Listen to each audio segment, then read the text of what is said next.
Hello students, my name is Simran Gumber. आज की इस वीडियो में हम child centred and progressive education को डिस्कस करने वाले हैं। ये टॉपिक हमारे पेडागोजी के एस्पेक्ट से बहुत ही ज़्यादा इम्पॉर्टेंट है। ये टॉपिक आपको हर सब्जेक्ट की पेडागोजी के जो 15 क्वेश्चंस आते हैं वो सॉल्व करने में हेल्प करेगा और चाइल्ड डेवलपमेंट के क्वेश्चंस में भी हेल्प करेगा। तो हम सबसे पहले समझेंगे कि टीचर सेंटर्ड और स्टूडेंट सेंटर्ड में क्या डिफरेंस है। अब आप देखोगे यहाँ पर सबसे पहले ये गिवन है टीचर सेंटर्ड। अब ये क्या है, यहाँ पर ये टीचर है और ये flow of knowledge, flow of information बच्चों के पास जा रहा है। ये यहाँ से टीचर बच्चों के ऊपर इंफॉर्मेशन दे रही है कि जैसे मान लो कुतुब मीनार दिल्ली में है, ताजमहल आगरा में है। ये बस बच्चे सुन रहे हैं, ये वन वे कम्युनिकेशन हो रहा है। ये देख रहे हो ना आप, एरो सिर्फ बच्चों की तरफ जा रहा है। लेकिन ऑन दी अदर हैंड अगर हम ये देखें स्टूडेंट सेंटर्ड, इसमें क्या है, ये टीचर हमारी सेंटर में खड़ी है और ये बच्चे सारे आसपास खड़े हैं। अब यहाँ से अगर ये बच्चा टीचर से बात करना चाहे तो ऐसे कर सकता है, on the other hand teacher बच्चे से बात करना चाहे तो ऐसे कर सकती है। ऐसे ही सब बच्चे टीचर से बात कर सकते हैं, टीचर उनसे बात कर सकती है। इसके साथ साथ बच्चों की यहाँ पर पीयर ट्यूटोरिंग भी हो सकती है। ये बच्चा इस बच्चे से कुछ पूछना चाहे यहाँ से पूछ सकता है, ये वाला इस बच्चे से कुछ पूछना चाहे यहाँ से पूछ सकता है। तो आपको एक ओवरव्यू मिल गया कि टीचर सेंटर्ड एजुकेशन में क्या होता है। टीचर के थ्रू फ्लो ऑफ इंफॉर्मेशन बच्चों पर जाती है। लेकिन जो स्टूडेंट सेंटर्ड होता है वो टू वे कम्युनिकेशन होता है। बच्चे भी टीचर से पूछते हैं, टीचर बच्चों से पूछती है, डिस्कशंस होती हैं, बच्चे एक दूसरे से भी बात करते हैं, सब एक दूसरे से मिलजुल के कोलैबोरेट करके करते हैं। तो आपको डायरेक्टली इनका डिफरेंस पता चल गया। अब हम इसमें पढ़ेंगे क्या इनका डिफरेंस है। अब आपसे कई बार पूछ लिया जाएगा कि आप बताओ टीचर सेंटर में टीचर क्या होती है, स्टूडेंट सेंटर में टीचर क्या होती है। तो ये एक सारे के सारे टॉपिक का एक क्रक्स है जो यहाँ पर आपको दिख रहा है। टीचर सेंटर्ड में टीचर क्या होती है, टीचर इज द अथॉरिटी, मतलब जो टीचर ने कह दिया बस वही होगा। On the other hand student centred में टीचर इज द फैसिलिटेटर। हमारा एनसीएफ 2005 भी इस पे फोकस करता है ना कि टीचर को एज अ फैसिलिटेटर काम करना चाहिए, कि जहां पर बच्चे को नीड है बस वहीं पर उसकी सहायता करो, अदरवाइज उसको खुद करने की कोशिश करने दो। उसके बाद इधर टीचर सेंटर में टीचर एक्सपर्ट होती है, लेकिन स्टूडेंट सेंटर में टीचर गाइड होती है। टीचर गाइड की तरह हेल्प करती है कि बताओ आपको कहाँ जरूरत है, मैं वहां आपकी हेल्प कर दूंगी, ताकि बच्चे खुद भी अपना दिमाग लगा सके। बस ये नहीं कि 100% टीचर पे ही डिपेंडेंट हो जाए। उसके बाद इधर टीचर डिलीवर्स नॉलेज, टीचर बच्चों में नॉलेज डिलीवर करती है। यहाँ पे बच्चे रोट मेथड पे ही बस फोकस रहते हैं। लेकिन इधर student explore a range of sources. अब बच्चे खुद बुक्स पढ़ते हैं, अलग अलग एक्टिविटीज करते हैं, डिस्कशन करते हैं, अलग अलग सोर्सेस को एक्सप्लोर करते हैं ताकि उनका दिमाग खुल सके। Student receives knowledge. अब यहाँ पर स्टूडेंट बस नॉलेज को रिसीव करता है। मैंने पीछे वाली स्लाइड में दिखाया था ना, टीचर बस बच्चों में इंफॉर्मेशन डाल रही है। ऑन दी अदर हैंड इधर स्टूडेंट हैज चॉइसेस एंड से in what he she learns. अब यहाँ पे बच्चे के पास चॉइसेस होती हैं, जैसे कि आप पीछे वाली स्लाइड में देखोगे, यहाँ पर बच्चा टीचर से पूछ रहा है, टीचर बच्चे से पूछ रही है, बच्चे के पास और भी चॉइस है कि अपने दूसरे फ्रेंड से पूछ ले या इस वाले फ्रेंड से पूछ ले। तो यहाँ पर बच्चे के पास चॉइसेस होती हैं।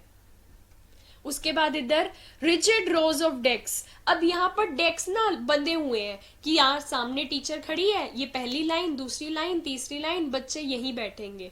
On the other hand student centred में learning activities and spaces are flexible. अब सर्कल में डेस्क हो सकते हैं, इधर उधर हो सकते हैं, ये नहीं कुछ रटी रटाई चीज है। ये ऐसा नहीं है कि बस बच्चा यहीं बैठेगा।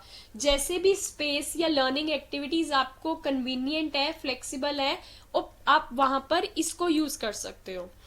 रोट लर्निंग एंड रिकॉल, यहाँ पर रोट लर्निंग एंड रिकॉल पे फोकस होता है, जो कि बिल्कुल गलत है। ऑन यहाँ पर ऑन गोइंग फॉर्मेटिव असेसमेंट।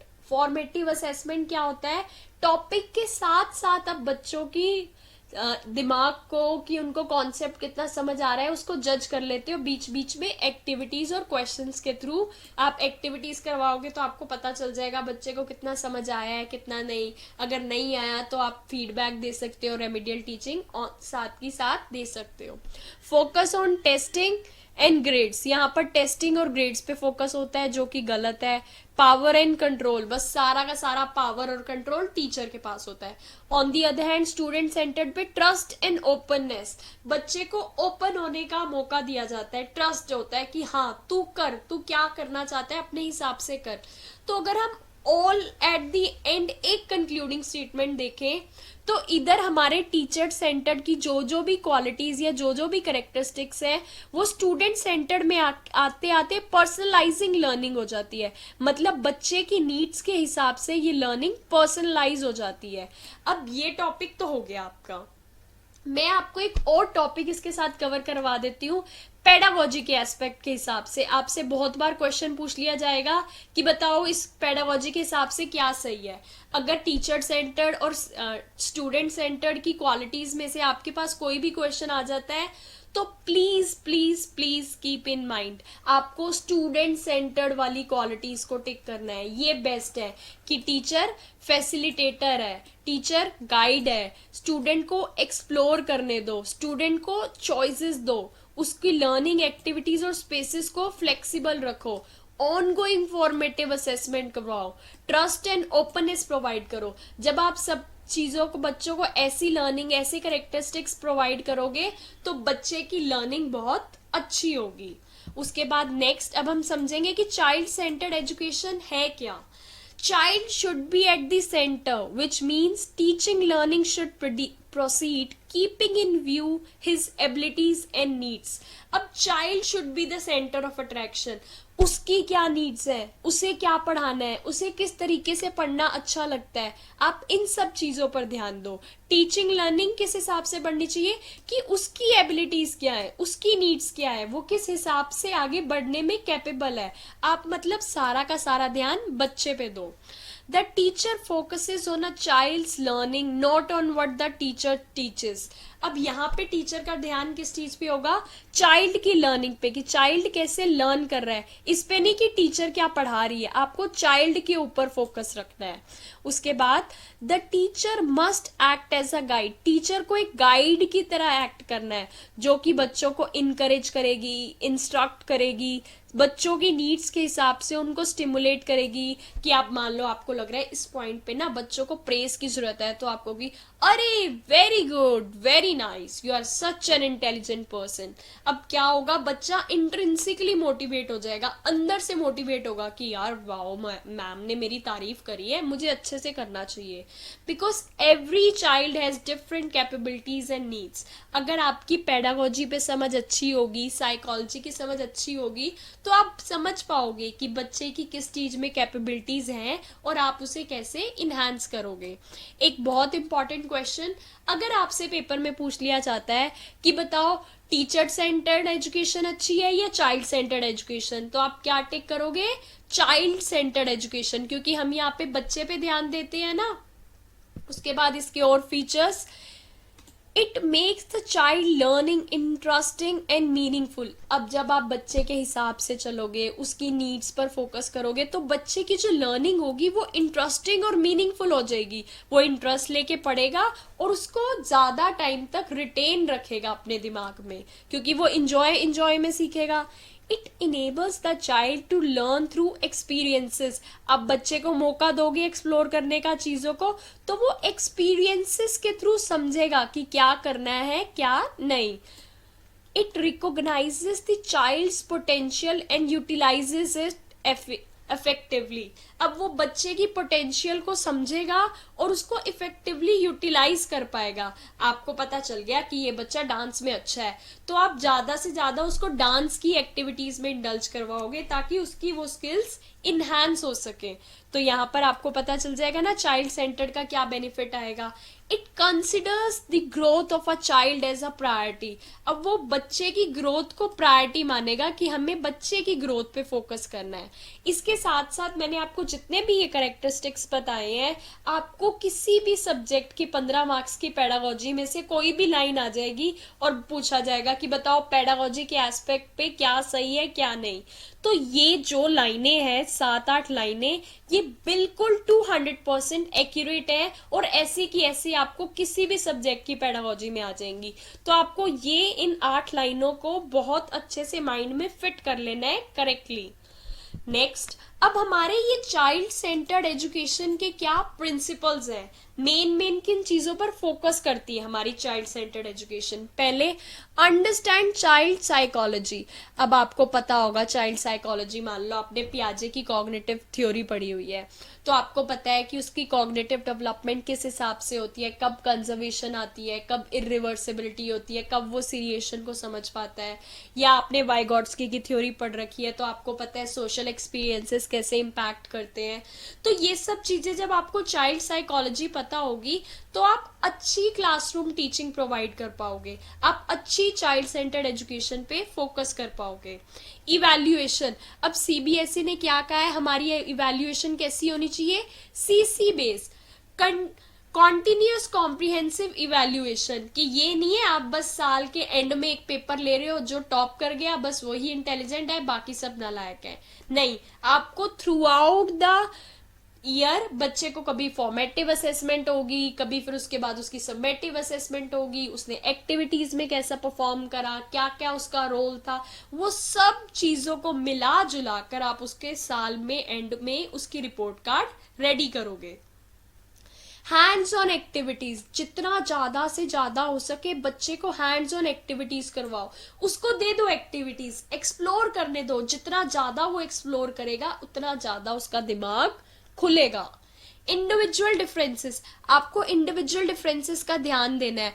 आपकी क्लास में कुछ ऐसे बच्चे होंगे जो गिफ्टेड चिल्ड्रन होंगे, आपने टास्क दिया और 5 मिनट में task complete. On the other hand आपकी क्लास में एवरेज भी होंगे जो 10 या 15 मिनट में करेंगे, लेकिन उसके साथ साथ आपकी क्लास में स्लो लर्नर्स भी होंगे जो उस टास्क को मे बी 25 मिनट लगाएं या 30 मिनट लगाएं। तो आप एज अ टीचर कितने कैपेबल हो कि आप सबको एक साथ लेकर चलते हो, वो आपकी चाइल्ड साइकोलॉजी पे कितनी समझ है, आपका पेडागोजी का पार्ट कितना स्ट्रांग है, वो आपको हेल्प करेगा। उसके बाद प्रैक्टिकल ओरिएंटेशन, जितना ज्यादा से ज्यादा हो सके बच्चे को प्रैक्टिकल नॉलेज दो, प्रैक्टिकल चीजें करवाओ ताकि वो अच्छे से समझ सके। रेमिडियल टीचिंग, आपने एक टॉपिक करवाया, उसका किसी एक्टिविटी के थ्रू आपने उसका इवैल्यूएशन करा, आपको पता चला कि बहुत सारे बच्चे तो गलत कर रहे हैं, उनका तो कॉन्सेप्ट अच्छे से बना ही नहीं, तो आप उनको उसी टाइम रेमिडियल टीचिंग दो, जो जो मिस्टेक्स है उनको ठीक करवाओ, ऑन द स्पॉट ठीक करवाओ ताकि आगे वो गलतियां रिपीट ना हो। इसके बाद हमारा टॉपिक स्टार्ट होता है progressive education. Progressive education is a reaction against the traditional style of teaching. अब ये प्रोग्रेसिव एजुकेशन है, ये जो हमारा पुराना मेथड था ना, चोक एंड टॉक वाला method, traditional style of teaching, ये उसके अगेंस्ट एक रिएक्शन है। कैसे? क्योंकि ये जो प्रोग्रेसिव एजुकेशन है ये पेडागोजी के हिसाब से बेस्ट ऑफ द बेस्ट हमारी तरीका है कि हम कैसे बच्चे से बेस्ट काम करवा सकें, उसकी बेस्ट कैपेबिलिटीज को इनहांस करवा सकें। It values experiences over learning, ये बच्चों के एक्सपीरियंसेस को फोकस करता है ओवर लर्निंग। ये नहीं है कि आपको बस यही रटवाना है कि बताओ ताजमहल कब पैदा हुआ था, किसने बनवाया था, आपको उसके पीछे का क्या कॉन्सेप्ट है उन एक्सपीरियंसेस पे फोकस करवाना है। क्योंकि हमारा आफ्टर ऑल मेन गोल क्या है, जितने ज्यादा हम बच्चों को एक्सपीरियंसेस देंगे उतनी ज्यादा उनकी लर्निंग इनहांस होगी। अब अगर देखा जाए तो इसका फोकस किन मेन 3 बड़ी चीजों पे है। लर्निंग बाय डूइंग, कर करके सीखो, जितना कर करके सीखोगे उतनी तुम्हारी लर्निंग अच्छी होगी। हैंड्स ऑन एक्टिविटीज, एक्टिविटीज खुद करो, जितनी ज्यादा हो सके एक्टिविटीज बच्चे से करवाओ। एक्सपीरियंशियल लर्निंग, बच्चे को ज्यादा से ज्यादा एक्सपीरियंशियल लर्निंग करवाओ, जितने ज्यादा उसको एक्सपीरियंसेस मिलेंगे उतनी ज्यादा उसकी लर्निंग अच्छी होगी। अब आप यहाँ पर एक बहुत ही अच्छा एग्जाम्पल देख सकते हो। एक हमें टॉपिक बच्चों को पढ़ाना था साइकिल का, कि बच्चे बताओ जब हम साइकिल पे बैठते हैं तो कैसे उस पे भार पड़ता है और कैसे उसके टायर घूमते हैं और हम आगे चलते हैं। पहले हम बच्चे को ऐसे चौक एंड टोक हिसाब से बच्चे को बुक्स में पिक्चर दिखा रहे थे कि ये देखो बेटा ये साइकिल है, ये उसके टायर है, जब आप यहाँ पर बैठोगे तो उस पे प्रेशर आएगा, पेडल मारोगे तो गोल गोल घूम के आगे जाएगा, और ये ऐसी साइकिल होती है। अब हो सकता है बच्चे के अंदर इंटरेस्ट ना आए, बच्चा बोर हो जाए, सिर्फ किताबी चीजें थोड़ी सारी चीजें होती हैं, प्रैक्टिकल नॉलेज नाम की भी तो कोई चीज होती है ना। अब आपने शिफ्ट कर लिया उसको लर्निंग बाय डूइंग। आपने अपने टीचिंग रिसोर्सेज में क्या करा, आप बच्चों को प्लेग्राउंड में ले गए, आपने साइकिल, एक रियल बाइसाइकिल का यूज करा, एक एक करके बच्चे को बाइसाइकिल पे बिठाया और बोला कि चलो पैडल मार, थोड़ा बैलेंस मेंटेन कर और चला। अब बच्चा खुद यहाँ पर साइकिल पे बैठा हुआ है, यहाँ पर प्रेशर डल रहा है, यहाँ से वो पैडल मार रहा है और वो साइकिल को चला रहा है। अब इसमें क्या होगा, जो कॉन्सेप्ट उसने यहाँ बुक में समझा था अब वो इसे यहाँ पर प्रैक्टिकली करके देख रहा है। जब वो साइकिल चलाएगा एक तो उसका थोड़ा वो बोरिंगपन खत्म हो जाएगा, बुक से बाहर आएगा और वो इसके प्रैक्टिकल एस्पेक्ट को समझ पाएगा कि साइकिल कैसे चलती है। अब आगे घर में जाएगा कल को तो अपनी मम्मी को बता सकता है कि मम्मी आपको पता है साइकिल कैसे चलती है, आज मैंने प्लेग्राउंड में चला के देखी थी। तो जो हम लर्निंग बाय डूइंग से सीखते हैं ना, तो उसमें बच्चों को एक अलग ही एक्सपीरियंस मिलता है जो कि बहुत अच्छा होता है उनकी लाइफ लॉन्ग लर्निंग के लिए। उसके बाद अब हमारे प्रोग्रेसिव एजुकेशन की क्या मेन क्वालिटीज हैं। Curriculum is designed according to the interest of children. अब हमारा जो करिकुलम डिजाइंड होगा वो बच्चों की इंटरेस्ट के हिसाब से डिजाइन होगा। अब जो करिकुलम मेकर्स हैं, जो डिजाइन कर रहे हैं, वो कैसे डिजाइन करेंगे करिकुलम की कोई भी टॉपिक डाल दो, नहीं, वो देखेंगे कि बच्चों की कॉग्निटिव रीच के हिसाब से कौन से टॉपिक्स होने चाहिए, इसमें बच्चों का कैसे उस टॉपिक में इंटरेस्ट बैठेगा, वो सारी चीजें हम देखेंगे। Teacher works as facilitator. हमने बहुत बार पढ़ लिया है ये चीज कि एनसीएफ 2000 फोकस करता है कि टीचर को एज अ फैसिलिटेटर काम करना है। तो हमारी सारी पेडागोजी की अच्छी चीजों में हम टीचर को एज अ फैसिलिटेटर रोल करवाएंगे। Flexible time table and sitting arrangement. ये नहीं है एक क्लास में 5 रोज बना दी, सब में 5-5 डेस्क हैं, बस बच्चे वहीं बैठेंगे, बात खत्म। नहीं, आप सिटिंग अरेंजमेंट को फ्लेक्सिबल बनाओ, टाइम टेबल को फ्लेक्सिबल बनाओ। हमारा मेन मकसद ये नहीं है रिजिड रूल्स बनाना या रटी रटाई चीजें करवाना। हमारा मेन मकसद है बच्चे की लर्निंग को इफेक्टिव बनाना। वो जिस तरीके से इफेक्टिव हो सकती है हम वो करेंगे। More focus on collaborative learning. Individual learning से ज्यादा आप कोलैबोरेटिव लर्निंग पे फोकस करो, बच्चे मिलजुल के सीखे, एक दूसरे की मदद करें। Rote learning is discourage. यहाँ पर रोट लर्निंग को डिस्करेज किया जाता है क्योंकि हम एक्सपीरियंशियल लर्निंग पे फोकस कर रहे हैं ना, तो हम रोट लर्निंग पे फोकस नहीं करेंगे। रट्टी रटाई चीजें हमें बिल्कुल भी इनकरेज नहीं करनी। Less emphasis on text books. Text books पे हमारा एम्फेसिस कम होगा क्योंकि हम बच्चे को एक्सपीरियंसेस प्रोवाइड करेंगे। ये बहुत ही इंपॉर्टेंट क्वालिटीज या करेक्टरिस्टिक्स आप मान सकते हो प्रोग्रेसिव एजुकेशन के। हर पेडागोजी का सॉल्व, हर पेडागोजी का क्वेश्चन आपका इन चीजों से सॉल्व हो सकता है अगर आपकी पेडागोजी पे कमांड बन गई। और आपकी पेडागोजी पे कमांड कैसे पड़ेगी, जब आप इन पॉइंट्स को इन डेप्थ समझोगे। उसके बाद अब हमारे कुछ ऐसे थ्योरिस्ट थे जिन्होंने पेडागोजी के कॉन्सेप्ट में, प्रोग्रेसिव एजुकेशन में क्या क्या कहा, हम वो पढ़ते हैं। सबसे पहले lock. He believe that truth and knowledge arise out of observation and experience rather than manipulation of accepted given ideas। अब उनका कहना था ट्रुथ और नॉलेज हमें ऑब्जर्वेशन से बनती है कि मान लो मैंने प्लांट को उगते हुए देखा तो मेरी नॉलेज तब बनेगी कि हाँ हम इसमें पानी डालते हैं और उसमें धूप पड़ती है, मिट्टी का सहारा मिलता है तो वो प्लांट बड़ा होता है। ना कि आप मुझे बुक में रटवा दो कि एक प्लांट में मिट्टी डालो, पौधा डाल दो, पानी डालना डेली और धूप आएगी। नहीं, मैनिपुलेशन ऑफ एक्सेप्टेड और गिवन आइडियाज से इतनी अच्छी नॉलेज बिल्ड नहीं होगी जितनी कि ऑब्जर्वेशन और एक्सपीरियंस से होगी। उन्होंने फर्दर मेंशन करा children need to have concrete experiences in order to learn. हमारे पास दो तरह के एक्सपीरियंसेस होते हैं, या तो एब्स्ट्रैक्ट या कंक्रीट। एब्स्ट्रैक्ट में हम उन चीजों को देख नहीं पाते, हम बस पढ़ लेते हैं बुक्सों में से, लेकिन कंक्रीट एक्सपीरियंसेस होते हैं जो हमें रियल लाइफ एक्सपीरियंसेस मिलते हैं। इनकी किसी भी लाइन का क्वेश्चन आ जाता है पेपर में तो आपको ये लाइंस पता होनी चाहिए। अब रोजियो ने क्या बोला, ही believed in the locks line of thinking by saying that subordination of students to teachers and only memorization of facts would not lead to an education। अब उनका मानना था कि टीचर के अंदर आप 5-10-20 स्टूडेंट्स रख दो और उनको सिर्फ रटी रटाई चीजें रटवा दो, ये एजुकेशन नहीं है। एजुकेशन है बच्चे की ऑलराउंड डेवलपमेंट, उसके दिमाग को खोलना, उसकी कैपेबिलिटीज को इनहेंस करना। उसके बाद नेक्स्ट फ्रॉबेल ने क्या कहा था, he believed in self activity. उन्होंने सेल्फ एक्टिविटी पे बिलीव करा कि खुद काम करो। And play are essential in child education. खुद एक्टिविटी करो, खेलो, बच्चे की एजुकेशन के लिए ये बहुत जरूरी है।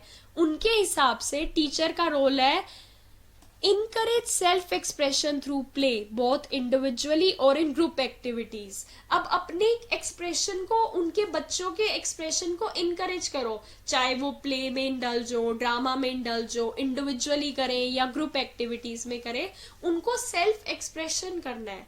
He created the concept of kindergarten.